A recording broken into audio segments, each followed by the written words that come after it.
The cattle station on the edge of the Virelli Basin had survived everything Earth could throw at it. Droughts that cracked the ground like broken glass. Flood seasons that turned the lower paddocks into temporary seas. 2 regional border wars that were officially non-events because no one wanted to admit they ever reached this far out. And yet, somehow, the station remained. Old-timers said it was luck. Others said geography. But Jack Holloway, who had spent most of his life fixing things that broke before dawn, believed in neither. He believed in patterns. And patterns were starting to feel wrong. It began with silence. Not the normal kind. The kind that came after wind died down or animals settled for the night. This was different. Heavy. Intentional. As if the world had paused mid-breath and forgotten how to continue. Jack noticed it while standing on the porch at 2:14 local time. The comm tower behind the main barn flickered once. Then again. A weak, distorted pulse cracked through the static before collapsing into nothing. No backup signal followed. No automated recovery ping. Just dead air. He frowned. Power flickering again. Ethan Cole called from inside the house, stepping out with a jacket half-zipped, hair still messy from sleep. Jack didn't answer immediately. His eyes were locked on the horizon beyond the paddocks. The cattle should have been moving. They always moved at night. Slow rotations through feeding paths, shifting herds like living tides. But tonight, they weren't. Ethan followed his gaze. That's not normal. No, Jack said quietly. It isn't. Across the basin, under a sky too clear for the season, 6,000 to 7,000 head of cattle stood completely still. Not grazing. Not shifting weight. Not even flicking tails. They were facing west. Perfect alignment. Too perfect. Ethan exhaled. Could be a predator. Something spooked them into clustering. Jack shook his head slowly. Predators scatter herds. They don't organize them. A faint vibration rolled under their boots. Subtle at first, like distant machinery buried deep underground. Ethan glanced down instinctively. Quake. Jack didn't respond. His attention had shifted upward. The stars were wrong. Not missing. Not blocked. Just uneven. As if someone had taken a brush to the sky and smudged pieces of it out of place. Then the first light appeared. A thin silver streak, descending from orbit with no visible burn. No plasma trail. No sound. It didn't fall like a meteor. It moved like something choosing where to be. Jack's hand tightened on the porch railing. That's not atmospheric re-entry, Ethan whispered. No, Jack said. His voice had gone flat.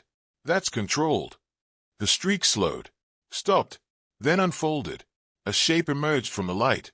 Vast, geometric, too clean to be natural. It hovered just above the atmosphere for a moment, as if observing, as if deciding. And then it dropped. Not fast. Not violent. Deliberate. The ground did not shake when it landed. There was no explosion, no shockwave, just a quiet compression of air, like reality itself had been pressed downward. 1/2 kilometer from the northern paddock, something had arrived. Ethan swallowed. We should call the authorities. Jack gave a short, humorless laugh. Which ones? As if responding to the question, the comm tower behind them finally died completely. Every light shut off at once. The ranch plunged into deeper darkness. And in that darkness, the cattle turned their heads slightly more westward. All at once. Ethan stepped forward instinctively. Okay, that's coordinated. That's not animal behavior. Jack finally moved. He walked off the porch, slow and deliberate, eyes never leaving the horizon. Get the others up. Jack. They didn't come for the cattle, Jack said under his breath. Ethan hesitated. What? Jack stopped at the base of the steps. His expression had changed. Not fear, not panic, but recognition. Like a man remembering a story he never wanted to be part of. They didn't come for the cattle, he repeated. A second ship emerged above the first. Then another. The sky, once empty, was now beginning to fill. And somewhere in the distance, beyond the silent herd, a low unfamiliar hum began to rise, like something vast powering itself on after a very long sleep. Jack looked back at Ethan. Go, he said. Now. Ethan didn't move. Jack's voice dropped lower. This is no longer a ranch problem. A pause. Then, quietly, it's a survival one. The landing didn't look like a landing at first. There was no fire, no impact crater, no roaring descent to announce that something from orbit had arrived to claim ground. Instead, the object simply arrived. One moment the paddock edge was empty beneath the pale night sky. The next, a structure stood there like it had always been part of the landscape. Smooth, angular, impossibly precise, as though reality had been edited rather than altered. Ethan Cole stood beside Jack Holloway at the ridge line overlooking the northern fields. He kept waiting for the moment his brain would accept what his eyes were seeing. It never came. "That's not a ship," Ethan said finally.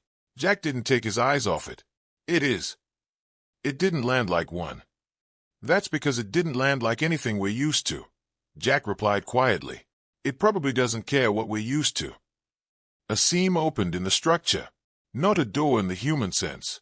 More like a section of the hull decided to stop being solid. Light spilled out. Not bright, but structured. Organized. It didn't illuminate the ground so much as define it. And then they emerged. Tall figures stepped out in sequence, each movement perfectly timed, like they were following a shared internal rhythm. Their bodies were encased in segmented armor that didn't reflect the environment so much as reinterpret it. The surface shimmered faintly, like it was adjusting its own appearance depending on who was looking at it. Ethan instinctively took a step back. "Tell me you're seeing this the same way I am." "I am," Jack said. "That's not human tech. Not even close." "No," Jack agreed. "And it's not here for diplomacy either." The lead figure paused at the threshold of the ship. It tilted its head slightly, as if listening to something only it could hear. Then it spoke. The voice wasn't loud. It didn't need to be. It arrived fully formed in the air around them, like sound being injected directly into space rather than carried through it. "Biological mass confirmed." Ethan blinked. "What language is that?" Jack's jaw tightened. "Translation layer. Direct cognition interface." The alien continued, ignoring their reaction. "Resource classification complete. Organic livestock density exceeds projection." Silence followed. For a moment, neither human moved. The words didn't register at first, not because they were unclear, but because they were too clear. Ethan finally laughed once, sharp and disbelieving. "Livestock." The alien turned slightly toward him. "Clarification," it said. "Designation rephased to managed biological production units." Jack slowly reached behind him and pulled the old rifle off its wall mount from earlier, now slung at his side.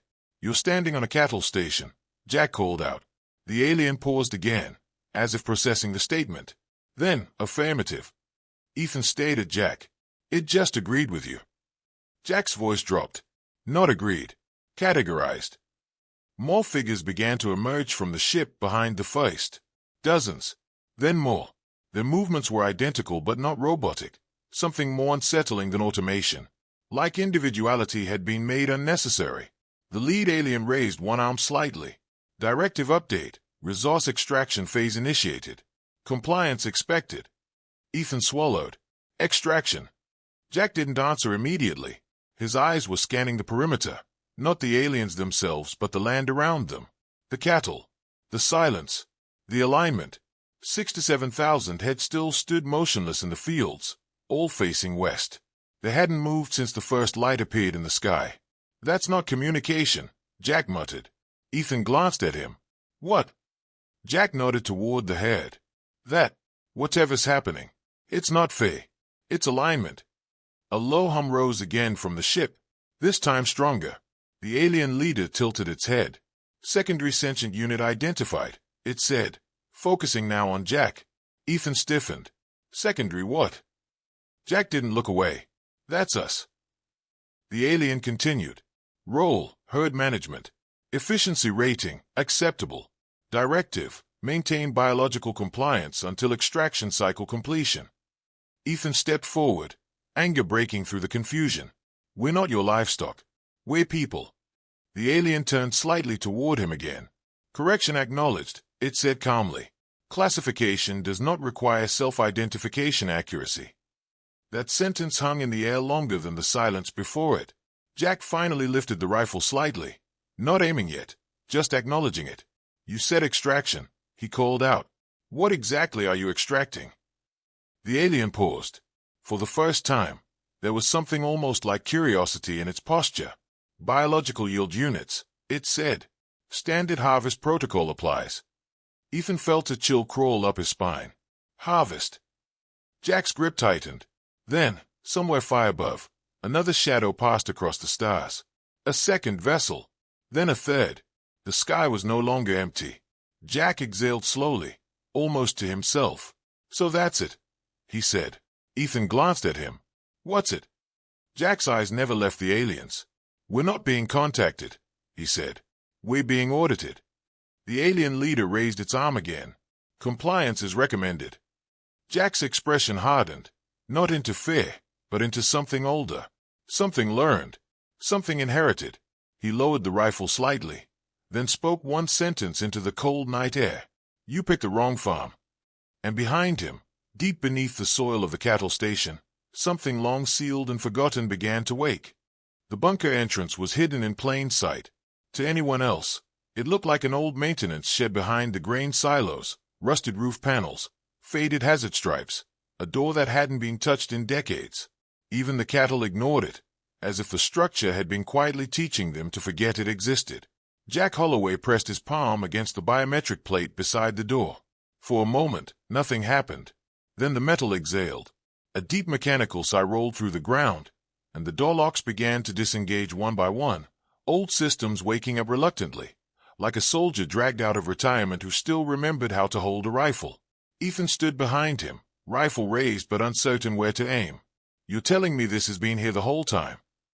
Jack didn't look back. Your grandfather called it insurance. The door slid open. Cold air rushed out, carrying the smell of oil, sealed steel, and something older. Ozone burned into concrete. Lights flickered on in sequence, revealing a stairwell descending into darkness. Ethan hesitated at the threshold. Insurance against what? Jack stepped inside. Against forgetting. They descended. Each step triggered faint illumination strips embedded in the walls, revealing layers of infrastructure that didn't belong on a cattle station. Reinforced alloy supports. Emergency oxygen recycling systems. Weapon lockers sealed behind biometric glass. Everything designed for long-term concealment and rapid activation. Ethan's voice echoed slightly as they went deeper. This is military grade. Was, Jack corrected. Who's military?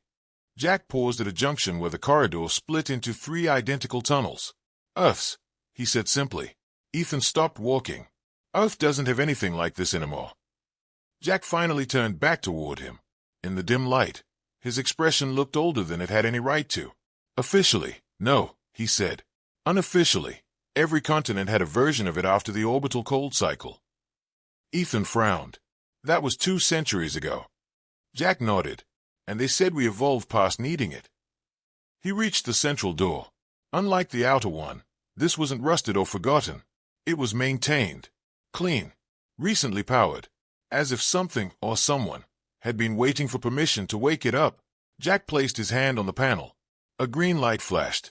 The door unlocked instantly. Inside, the chamber lit up like a memory snapping into focus. Rows of lockers lined the walls, each marked with simple identifiers rather than names. Weapon racks stood in perfect symmetry. Armor suits hung in sealed frames, their surfaces matte and unreflective, designed not for intimidation but for function. Ethan stepped in slowly, eyes scanning everything. This is active. Jack walked straight to one of the lockers and pulled it open. Inside, a rifle unlike anything Ethan had ever seen. Not sleek, not advanced looking. Instead, it was brutally practical. Heavy barrel, reinforced frame, coil housing wrapped in worn composite plating. It looked less like a weapon and more like a solution that had been used too many times. Jack checked the magazine with practiced ease. It's waking up, he said quietly. Ethan shook his head. No, this doesn't make sense. Why would a cattle station have a bunker full of weapons designed for whatever this is? Jack loaded the rifle and slung it over his shoulder. Because cattle stations were always the first line, he said. Ethan stared at him. Against aliens. Jack gave a short, humorless breath. Against anyone who thought Earth was easy to take. A low alarm suddenly pulsed through the bunker. Not loud, not urgent, controlled. A single tone repeating every 5 seconds. Then a voice came through the system. Calm, artificial, ancient, occupation protocol detected. Ethan froze. That's them. The aliens. Did they trigger this? Jack shook his head. No, he said. They tripped it.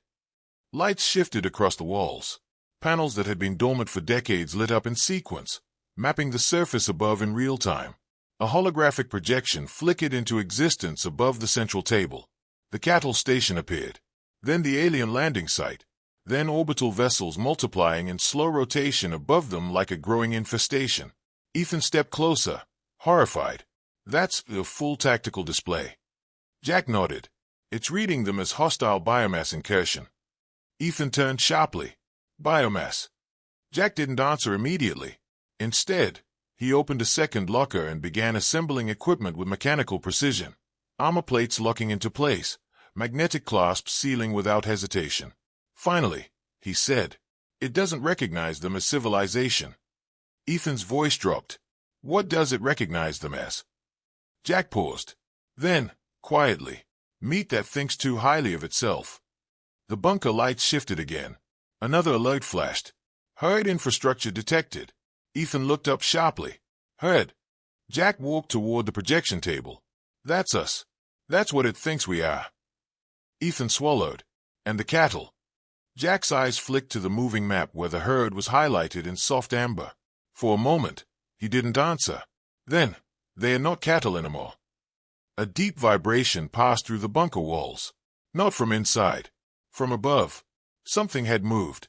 Jack grabbed the rifle and checked the chamber one final time. Ethan watched him. What exactly is this place? Jack looked at him directly now.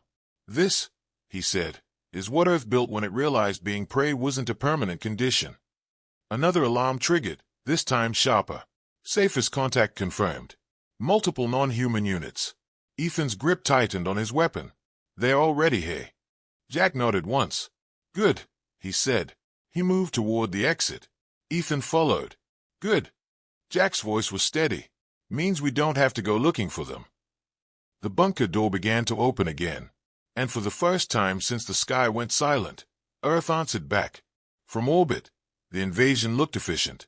3 vessels now held stable positions above the Virelli Basin, their undersides casting faint geometric shadows across the land. Smaller dropships detached in synchronized intervals, descending toward preskin coordinates like obedient cells returning to tissue. The alien command structure believed the operation was proceeding exactly as designed. Resource zones secured. Organic mass catalogued. Herding assets under observation. What they did not understand was that the ground below them had already changed its rules. On the ridge above the northern paddock, Jack Holloway moved through the tall grass with measured precision. His armor was fully active now. Plates locking with faint magnetic clicks, a dull matte surface absorbing starlight instead of reflecting it. Ethan Cole followed a few steps behind, still adjusting to the weight of what he was carrying. Below them, the cattle stood exactly where they had been since the ships arrived. 6,000 to 7,000 bodies. Motionless. Facing west. Ethan lowered his voice. They're still not moving. Jack didn't slow his pace. They are. Ethan frowned. I don't see. A sound cut through him before he could finish. Not a roar.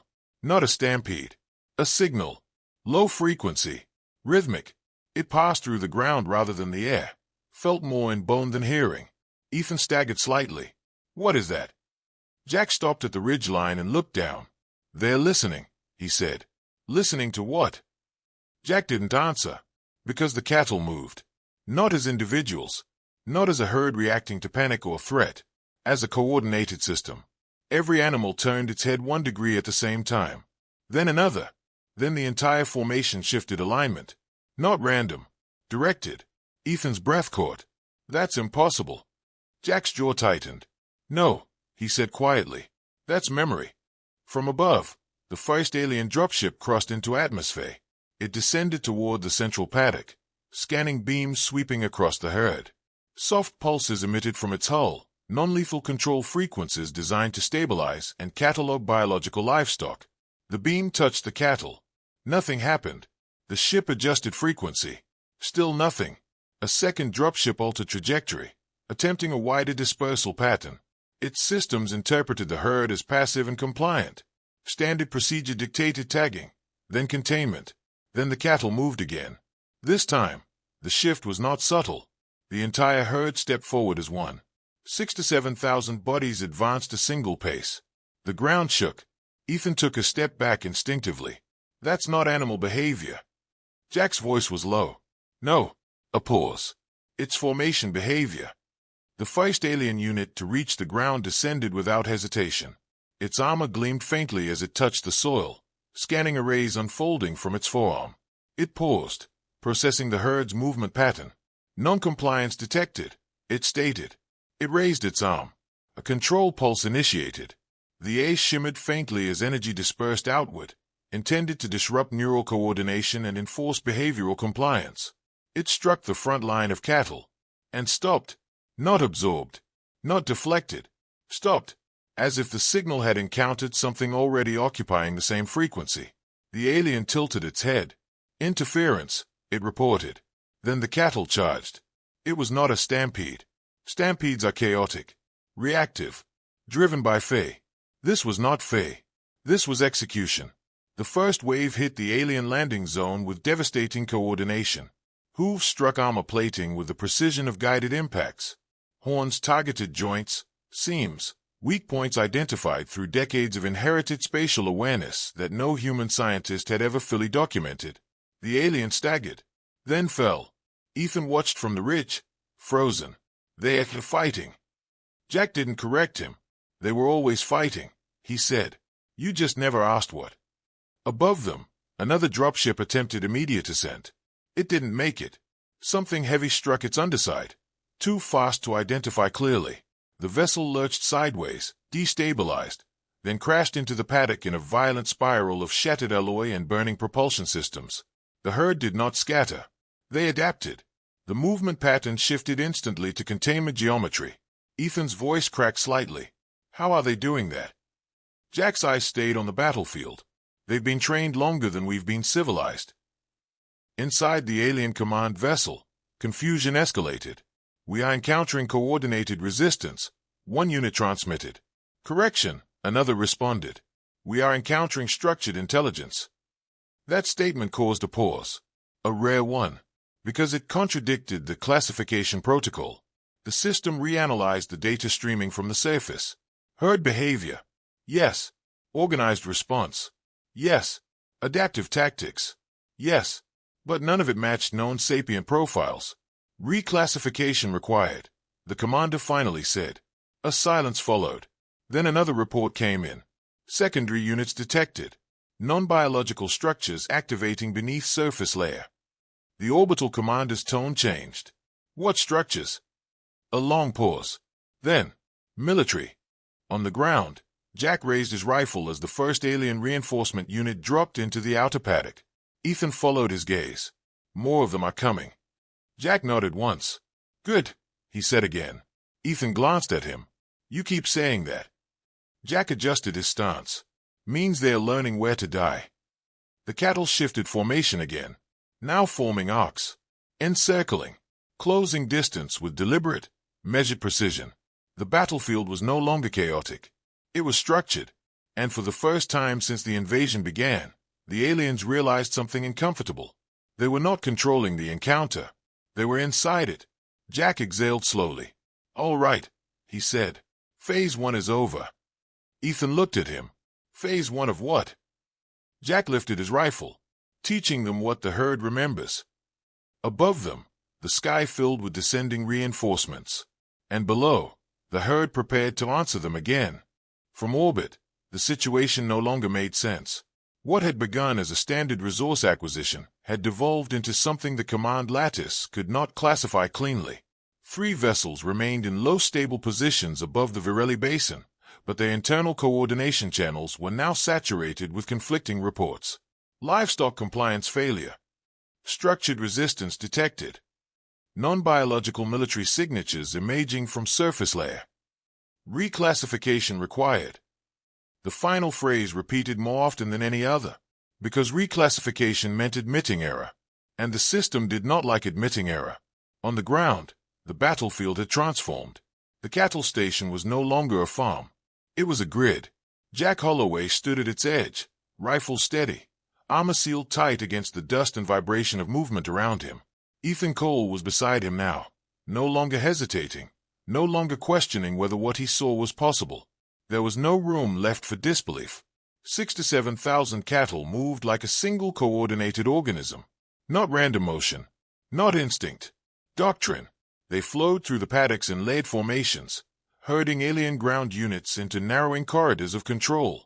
Every movement seemed guided by something deeper than sight or sound, something embedded in the land itself, or in them, or in both. Ethan swallowed hard. This isn't a herd anymore. Jack didn't look away from the battlefield. No. A pause. This is a doctrine. The first orbital strike attempt came 30 seconds later. A precision beam launched down from above. Clean, focused, designed to erase clusters of resistance in a single pass. It hit the central paddock where the herd density was highest. For a fraction of a second, the ground glowed white. Then the beam fractured. Not scattered by atmosphere. Not deflected by shielding. Broken. As if something beneath the surface had refused to allow its continuation. Ethan flinched. They just stopped it. Jack nodded once. They didn't stop it. He adjusted his stance slightly. They refused it. The alien commander's voice came through orbital channels, tight now with controlled urgency. Surface engagement efficiency has dropped below acceptable thresholds. Deploy full suppression units. A pause followed. Then another transmission overlapped it. Warning. Unknown defensive infrastructure confirmed beneath terrain layer. The commander hesitated. Define infrastructure. The reply came after a delay. Pre-FTL planetary defense lattice. Silence. That phrase did not belong in the dataset. It should not have been possible. On the ground, the cattle surged again. This time toward the alien ground command node that had established itself near the eastern paddock boundary. The unit attempted to deploy countermeasures, localized shock pulses, electromagnetic disorientation fields, behavioral suppression waves. None of it worked, because the cattle were no longer responding to external stimuli. They were responding to each other. And something else. Something older. The herd struck the alien formation with precision that had nothing to do with biology and everything to do with repetition over generations. Impact points were not random. Weaknesses were targeted instantly. Armor joints failed under synchronized pressure. Ethan watched, voice low. How do they know where to hit? Jack answered without hesitation. They remember where the last ones broke. Another dropship descended too fast, panic now rather than procedural. It dropped into the engagement zone and deployed automated defense drones mid-air.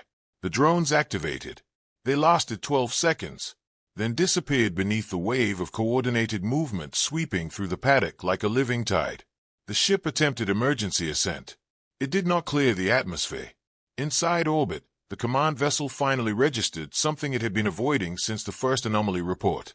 This was not resistance. Not in the conventional sense. Resistance implied reaction to force. What was happening below was structured continuity, something that predated the invasion, something that did not begin when the aliens arrived. It had already been there, waiting. The commander spoke quietly now. Reclassify the surface entity. A pause. Then, designation.